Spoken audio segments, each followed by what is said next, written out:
According to the Miami Sheriff's website, someone dies every hour in a crash just because they didn't buckle up. It is scary to think that there are still many people out there that think that seatbelts shouldn't be the law, when it is clear that thousands of lives have been saved by them.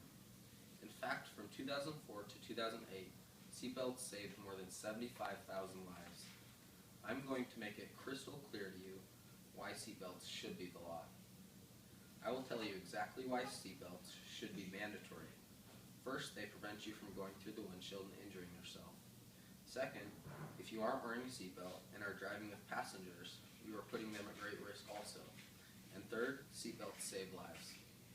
Seatbelts prevent you from flying through the windshield and injuring yourself. According to the Centers for Disease Control and Prevention, people not wearing a seatbelt are 30 times more likely to be ejected from a vehicle during a crash. More than 3 out of 4 people who are ejected during a fatal crash die from their injuries. The State Compensation Insurance Fund said, "It's dangerous to smash into a dashboard or windshield, but it can be deadly to be thrown clear." If you are driving with others in the car, you are putting them at great risk also. If a driver of a car is hit when not wearing a seatbelt, they are much less likely to be able to stay in the car and remain in control of the vehicle. Drivers also should be the example for their passengers. 42% of passenger vehicle occupants killed in 2007 were unbelted. This means that there needs to be much better examples in enforcing from the driver of the vehicle to make sure their passengers are wearing their seatbelts. These are a few statistics I printed off. First, seatbelts reduce risk of death by 45%.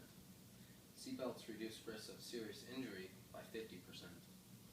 3 out of 4 people who are ejected die from their injuries. You are 30 times more likely to be ejected if not wearing a seatbelt. A person is killed every 13 minutes, and someone is injured every 7 seconds. I also printed off this information, which shows a graph of the current seatbelt laws in the country. As you see, Idaho is in orange. This is because Idaho has secondary seatbelt laws. This means that police officers cannot pull you over and fine you just because you aren't wearing a seatbelt. In order to ticket you, you have to be pulled over for something else previously. In primary states, it is not this way. As you can see, the New Hampshire state does not have any seatbelt laws at all, which is completely crazy to me. Plain and simple, seatbelts save lives. A vehicle's sudden stop at 30 miles per hour can mean the difference between life and death to the passengers wearing seatbelts. That's just at 30 miles per hour. Think about 65 or 70 miles per hour. In a collision, the one part of the vehicle that stays reasonably intact, no matter how battered its outside is the vehicle's seats. Wouldn't you want to be connected to it? According to the National Highway Traffic Safety Administration, seatbelts are the single most effective traffic safety for preventing death and injury.